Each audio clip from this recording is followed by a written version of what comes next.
Hey, what's going on? You know who it is. You know what it is. All right, you guys, peep game.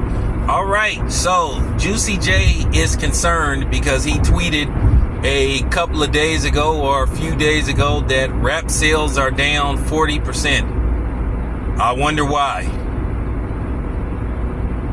You know, I just got to say this in my tender 49 years on this planet. I'm sorry.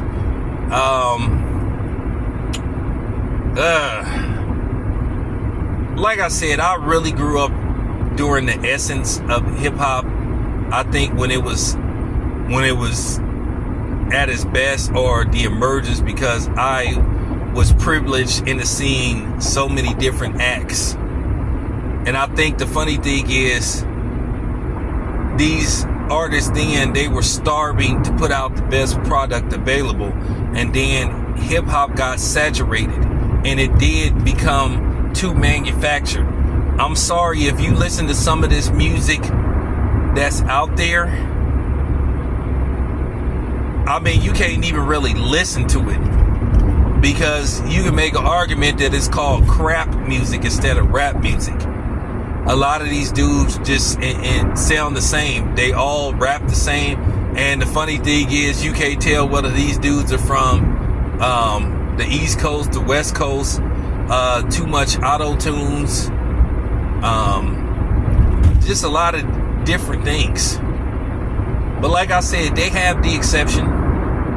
You know, they have the people that stand out. I'm going to be honest with you. The people that seem to be on point as far as trying to do traditional rap is a lot of the cats out of Detroit. You know, from Babyface Ray to Payroll Giovanni, some of the other guys out there. Payroll Giovanni, he go hard to paint. Even Sada Baby, guys like that. But I mean, it's just these other people that you just be listening to, and sometimes you can make an argument, is this really rap music? And then all the female artists, they're uninteresting.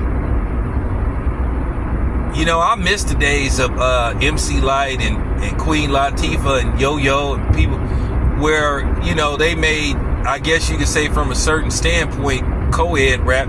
You can't listen to none of these female artists now, because you just can't relate to the stuff that they talking about. You know, you started to see the watered down products of hip hop, like sort of like in the late 2000s. You started to see like, dang, what is this? No, like I said, they have some groups that stand out. Migos, they made decent music. And then another thing, you look at these artists, they represent everything except, as far as the men go, they represent everything except masculinity. Where once again, they made that some kind of shaming act. And basically, what I call it is straight shaming. You got these dudes walking around wearing lip gloss and wearing nail polish and stuff, and you just be like, man, is you kidding me? And then when you say, hey man, what's up with this, dude? They try to call it toxic. How is conducting yourself like a man and wanting to look like a man toxic? And that's just keywords that's particularly aimed at black men. Dudes walking around in dresses and all this stuff. Why is it so important to try to feminize and emasculate a black man? There's just a lot of things that's wrong with hip hop today. They try to make you feel ashamed of yourself if you want to conduct yourself like a man and act like a man. How's that toxic?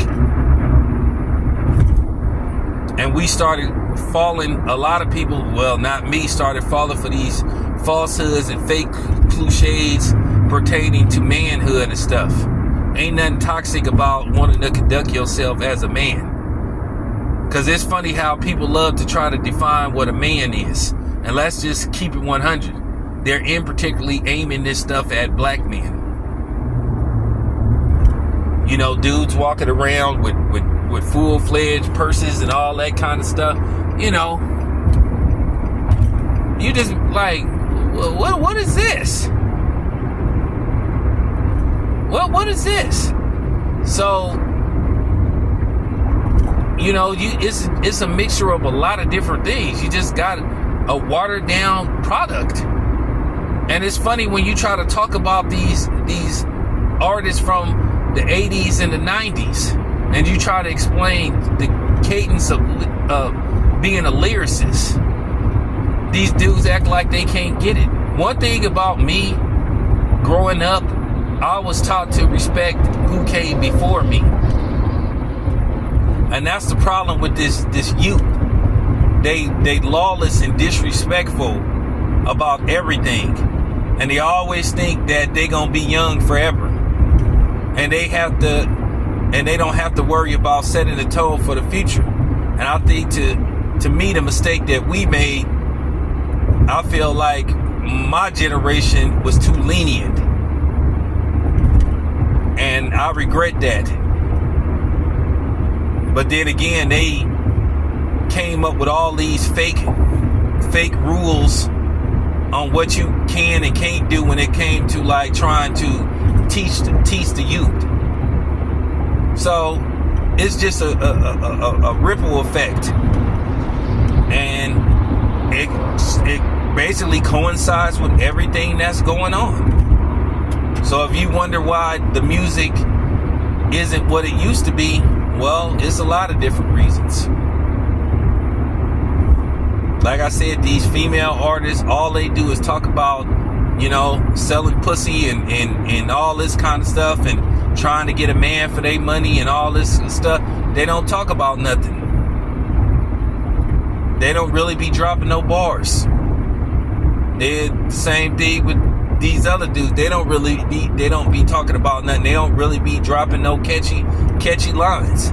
This is the reason why guys like Big Daddy Kane are still around making records, and they should. This is why I appreciate my era where I came from. Everybody had their own flavor then. It was so much variety. You know, LL was different from Guru. Too Short was different from Yuckmouth. Soulja Mischief was different from the Loonies and stuff. So, you know, then you had Ice Cube. Then you had, you know, you just had a lot of variety, and that's what made hip hop special. But now, all these people sound the same. You just be like, man, I can't tell this artist from that artist, and that's just the honest to God truth. And I know people gonna say, "Oh, you're hating and all." I ain't hating. I'm just telling the truth. It's an inferior, watered down product. Like I said, they got some stuff that's out that's okay. But would I play it on a regular basis? Does it make the car? You know, they had some exceptions. Every once in a while, you know, you'll have a newer artist. You know, I liked a lot of Nipsey's records. You know, Jay Stone, he make decent records. Then you have a guy I've been listening to for years now. But he in his 40s. He been making records for like 20 years. You know, Mitchie Slick out of San Diego. I listen to those type of artists. You know, Mitchie Slick has always made heat. But there you have it. So that's my reply to Juicy J. Why rap sales are down. There you have it. It's your boy Town. I'm out.